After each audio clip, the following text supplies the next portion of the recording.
Welcome into another edition of the Q&A Questions in Alcohol Kentucky, where we talk all things in the alcohol space, whether it's the drinks, the food, the art, and more. And this time we're definitely talking about the drinks. We'll have Danielle Mann here in a second. You can see her on screen if you're watching the video. But don't forget to follow us on Instagram, Facebook, Twitter, TikTok at Hop Spirits, all one word. We're also on YouTube, and you can find us at hopspirits.com, where you can check out all of our cool things like our news and notes, past episodes of the Q&A, and also past episodes of our bar conversations. But like I said, we're here to talk, I believe, drinks this time around. And we have with us the founder of Rivergreen Cocktails, Danielle Mann. Danielle, thanks for joining us. Thanks for having me, Jonathan. I appreciate it. Well, I appreciate you taking time. Sounds like you're a very busy lady these days. And I figured the best way to start this is just tell us a little bit about yourself and kind of just a little bit of background. Okay, well, my name's Danielle, and I have started Rivergreen Cocktails. I started Rivergreen Cocktails. The idea came into fruition about 2 years ago, is when we started thinking about this. And I will say it kind of came out of a little more free time than I was used to, as we all did during COVID. But I am a full-time working physician, and I'm an OBGYN physician, actually. And I have 3 children, 3 boys, actually, ages 13, 12, and 9. And now I'm making cocktails. So it's been a wild ride, but a pretty exciting ride. But I'd say that, during some free time 2 years ago, I started making cocktails in my kitchen, just because looking for something to drink and not being able to go out to restaurants and bars. And I am a gin lover, and I was making cocktails made with gin. And while I was doing this, I just started noticing that the canned cocktail business was booming and that there was no gin cocktails out there.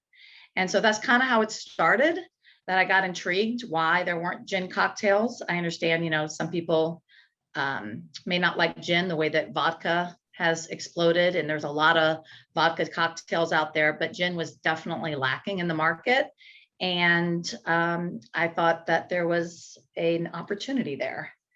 And so that's kind of where it all started.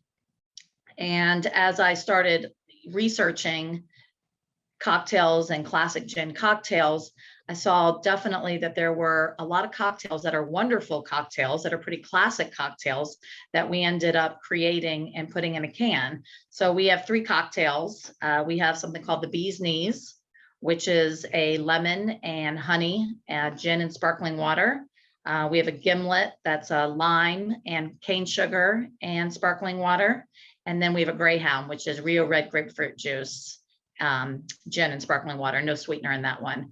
And those are all kind of like those classic Prohibition era type cocktails that I just thought they're great cocktails and no one's putting them in a can.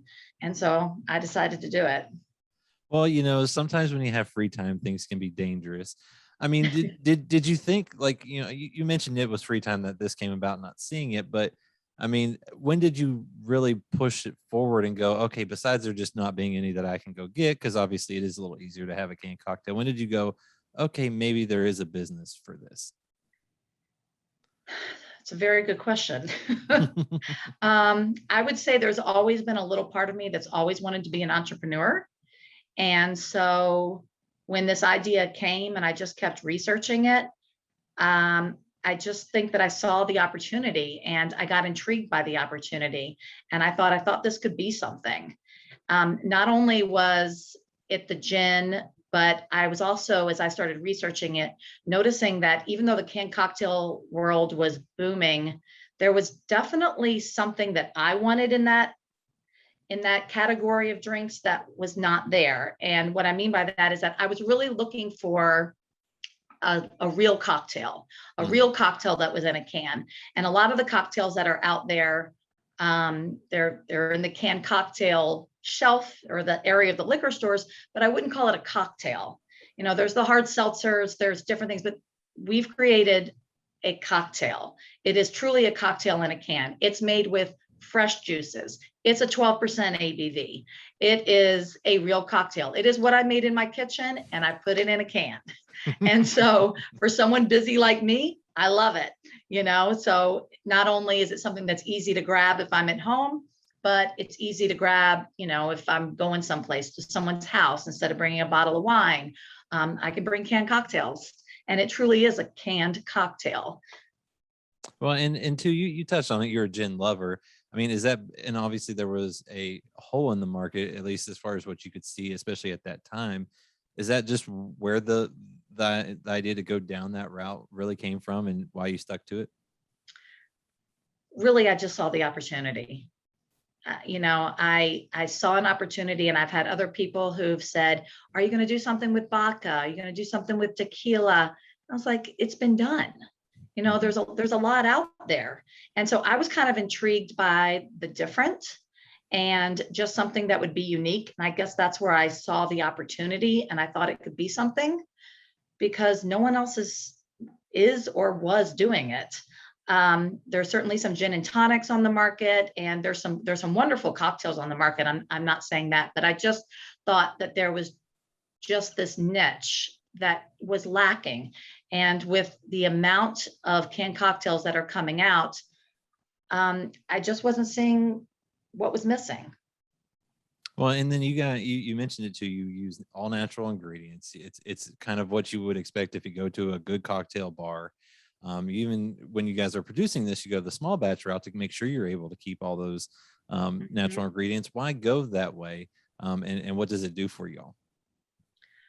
Well, I'll tell you, coming from somebody who's not in the alcohol world, this was all a learning um, process for me. But the plan was never necessarily, I did not go out and say, "Oh my gosh, I want to do these all small batch." It's just kind of happened, and I'm happy with that process, because I do think that we have control of quality and freshness because we're doing everything small batch. But honestly, the way it started was when I started researching and figuring out the 3-tier system, and what you need to do to get on a liquor shelf. I got nervous. So for those who don't understand the process, and it's been an educational thing for me, is that I can't just make a cocktail and take it to Total Wine or another liquor store and say, "Will you serve my drinks on a shelf?" As you know, that I have to introduce it to a distributor. You have to be accepted by that distributor, and then they sell it for you. And so that process of having someone make the drink for me, I found very challenging, at least monetarily and and numbers. So when I came up with this idea, and I said, "Okay, here's my idea. How do I get it into the can?" That process was very challenging. It meant finding a co-packer. It meant sourcing ingredients. It meant a mobile canning place. And each of those people wanted money. I had to pay them. And they obviously, and I understand their point of view, wanted a very large amount made so that they could be well compensated for their time and energy, which I understood. But I wasn't willing to put the money in for 50,000 cans if a distributor said, "I don't like your drink and I don't want to sell it." Then I'm stuck with 50,000 cans so of a drink in my basement. So that's kind of how the small batch started. I decided to buy my own equipment, and I rented a space. And that's probably the moment that I thought, I'm really going to do this. Because once you rent space and you sign on the dotted line of a lease, you're at least committed for a few years. And I bought the equipment and I started making them myself. Now, luckily, they turned out just as well in the bright tanks that I bought as they were in my kitchen. And I had a distributor pick me up right away. But it kind of stuck. I liked the idea of doing them in small batch. It wasn't just the quality and the freshness. It just felt less overwhelming. It felt like I had just more control of the entire situation.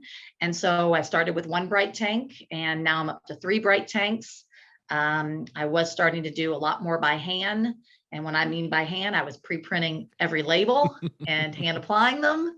I just went to pre-printed cans, and I just went to a canning line. So, we're always weighing time and money. And but we're definitely hitting that next phase because the drinks have been really well received, which is great. I was gonna say, I mean, well, when you do things right, and I think sometimes it's small batch, especially starting off, lets you build up to kind of scale and things like that. I mean, you kind of touched on it. You weren't exactly looking at making everything locally yourself. I mean, has Mhm. that plan altered at all, or is that something you still want to keep doing? Because like clearly at that point, you do have a lot of quality control and control over everything. I, it's funny how things happen, right? Sometimes things happen by mistake. So that was never the intention. I never said, oh, I want to do this all myself. But now that I am, I like the production process. I've enjoyed learning how it all works. I like knowing how it's starting and seeing the end result in the can. That entire process has been really intriguing to me. And I think, when have something that you feel that you're working so hard towards, it's great to be able to kind of keep out the middle person and to have control over the entire production process. So I'm pretty committed to doing that now. I like saying we're local, and when I say local, we're doing it all local. And people are always surprised, like, wait, you're making it yourself? I'm like, yeah, we're making it ourselves. And when I say me, I mean it's not just me, myself, but yes, we have a space on River Road, and that's our production facility, and we sell everything out of there. And so far, I'm like, you know what? I'll just keep buying bright tanks, line my walls with them.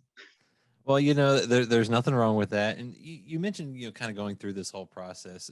I mean, working your other job, it's kind of one way. This is a totally different Yeah. beast, so to speak. And talking to folks, how difficult was it for you to navigate this whole thing? Because liquor, producing any type of liquor, comes with a plethora of obstacles. I mean, did you ever get frustrated and thought of throwing up your hands and saying no, or did you always go, no, I think this is going to work, so I'm going to keep pushing?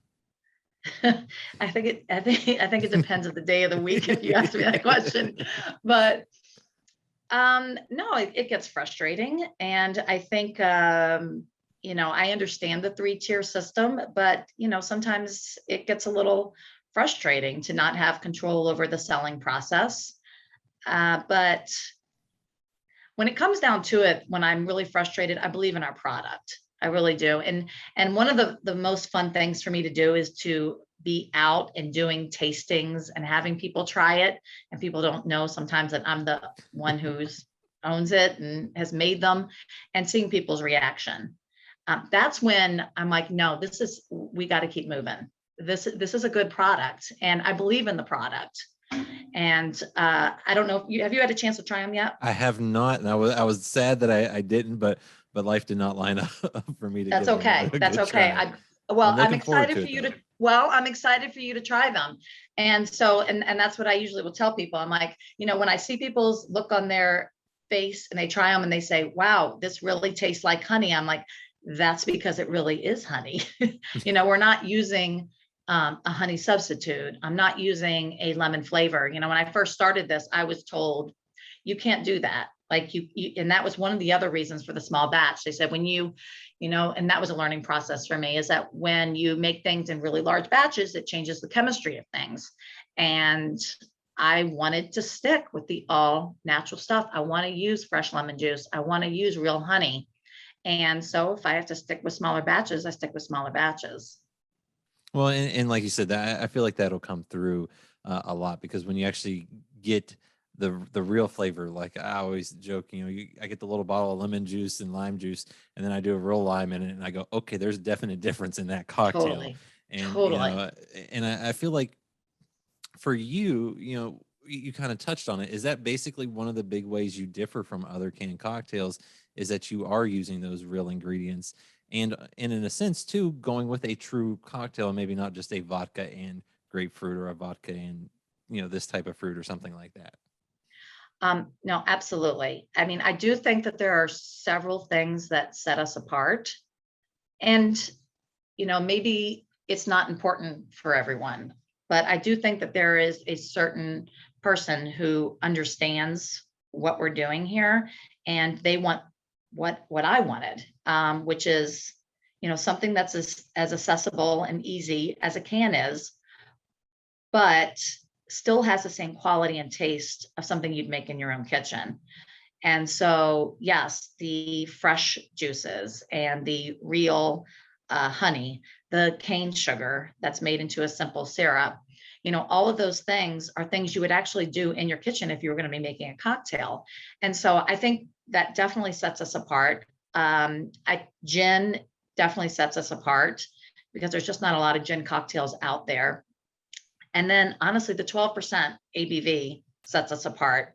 And I realize some people don't want a 12%, some people want a 5%, and that's not what they're going to get. This is a real cocktail. And so it is strong like a real cocktail. And so if that's what you're wanting something that can be translated from something that you would normally get in your kitchen, but you just want to come home from work and you want to crack open a can and either drink it straight from it or put it over ice with the garnish if you want, then that's what we're providing. I was gonna say, I mean, why did you go for that 12%? Was it to kind of have that actual true what you would get out and about feel? Because, like you said, a lot of them are 5, 6, some push 8, but you don't see a ton go over. Now you see some go way over, Yeah. but that's a totally different ballpark Yes. in my mind. But did you just settle on the 12 as it gave you exactly what you were looking for as far as the flavors? Yeah, one was taste, and two, I wanted to stick with a cocktail. I wanted it to be a proper cocktail. And so it's not going to, you can't compare, because I've had people say, look, what does it compare to? I'm like, no, it doesn't. It's not like a High Noon. It's not like a White Claw. It's nothing like that. That has a certain place if that's what you're wanting, but this is different. And so this is a cocktail. It's to make your life easier. We made it for you, and so that's what I've been trying to kind of translate and to make is just, it is a cocktail. It's not a hard seltzer. It's cocktail. Well, and then too, you mentioned you have the three different varieties: the bee's knees, the greyhound, and the gimlet. Is that right? Did I say right? Yes. Yep. With not having that in my notes, I was very nervous I was going to screw that up. But you mentioned those are classic cocktails, and then they really are. Anyone that goes anywhere should be able to probably find something similar in those veins. But why did you decide to go that route? And were there any others that you kind of looked at and just decided to go, no, let's stick with these? I mean, honestly, it's because I liked them, and I was Are hoping those your other three people. favorites that you always had? Yes. I mean, I would say the bee's knees is our biggest seller, and that's not really surprising to me. Mm-hmm. I mean, lemon and honey, I think, are classic. And when people hear lemon and honey, they're like, ooh, that sounds great. And it does, it tastes great. But, in a gimlet, people love gin and tonics, but a gimlet is different, right? It doesn't have the tonic water. And so it's a little bit less sweet than our bee's knees, but it tastes like a gimlet. I mean, well, it is a gimlet. So, but, and then the greyhound I love grapefruit juice, and I've actually been surprised how many other people like grapefruit juice. So that was a challenge in just getting the right grapefruit juice. We use a Rio Red, and so it's a little more tart, but definitely. Did I go through other cocktails? Absolutely. I mean, I have a whole list of cocktails, and I don't know what the future is going to hold as far as other ones, but these were the three that I just felt were familiar names. I mean, gimlet, a lot of people know of. Greyhound is, some people, hear it kind of like the salty dog with the salted rim. In fact, some people will say to me, they're like, wait, I thought that was made with vodka. And I'm like, well, not originally. Originally it was made with gin. A lot of drinks were originally made with gin. And it's actually really fun to know the history of that. And I kind of, went down the whole rabbit hole of the history of gin and different cocktails that got replaced with vodka, just because that seems to be a more popular spirit. When really, I think it's the gin that makes some cocktails really more interesting. And so, those are the three I started with, because I just thought that those were the three kind of like basic cocktails that I thought other people would be interested in and would probably recognize those names. Well, I was gonna say they are very and like you said, they kind of go across. You can have a version of those pretty much almost in any category. But at the end of the day, the base or the ingredients that go in it, besides maybe the spirit, is all the same. And I guess the other thing is the name Rivergreen. How did you come up with that, and what does that mean? Oh gosh, Jonathan, I wish I had a really interesting story to share with you about that. I mean, it's interesting when you're trying to come up with a name for something, it's hard. It's like naming your kids. I mean, I have new sympathy for bands that try to come up with a name for their band.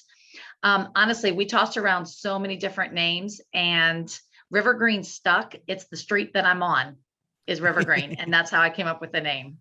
And Hey, so sometimes it it's works. that basic. And we kept coming back to it, that it seemed like it just fit. And we liked the way it sounded, Rivergreen Cocktails. And so that's how we figured it out. I love it. Sometimes things work. My favorite, I think it's Buzzard's Roost, whiskey, sipping whiskey, with Jason out in Louisville as well. That name stuck because when they were looked at one of their original locations, it was on either Buzzard's Roost Road or something like that. They didn't go to that location, but they're like, the name just is good. So when the name fits, it right? fits. I know. I've had other people ask me about the Rivergreen Cocktails, and I'm like, gosh, I was like, I wish I could come up with something that'd be more an interesting story, but sometimes the truth is the truth. And yes, and that's how it stuck. And really so our street address is Rivergreen Circle for where our facility is. And so there you go. Hey, sometimes, like I said, sometimes it works. And you mentioned it, folks can go out and get this, whether it's at Total Wine, other stores. Where can folks find, Rivergreen Cocktails? Because I'm assuming it's just in Kentucky at the moment. Yes. And how do they go about figuring that out? So, on our Instagram and our Facebook page, we have a map that shows all of the liquor stores in town. We are at the Total Wines here and in Lexington. We're at all the Evergreen and Cox's, and we're in a lot of local liquor stores. And I hate not mentioning every local liquor store, because being a local person as well and who's pushing local, I'm like, I don't want to forget about our local liquor stores. But if they go to my Instagram or the Facebook, we have a map of all of the stores. And then, you touched on this. You never know down the road what might happen. Obviously, you got to taste test things, and that's fun of the job too, to see if you ever expand. But what's kind of next for you, and what can folks expect from you maybe the rest of 2022? Well, at this point, it's going to be all about marketing and pushing into other markets. I am seeing, hopefully, jumping state lines here soon is the hope. And as far as other drinks, I have ideas, but I have not committed to any of those yet, because I still feel like there's a lot of work and a lot of people still don't know about who we are. And so I'm really pushing these three right now. But yes, I have an arsenal of drinks I would love to try in the future. But for 2022, I'm pushing these three as hard as I can. Well, they're a good place to start. I'm excited to give them a try, and I'm excited to see what's next for y'all, because I think you've got a cool story, a cool idea. Thanks. And I love to see what you're doing and how you're approaching it. And Danielle, this was fun, and I appreciate you sharing about Rivergreen Cocktails. Thanks, Jonathan. I appreciate you having me.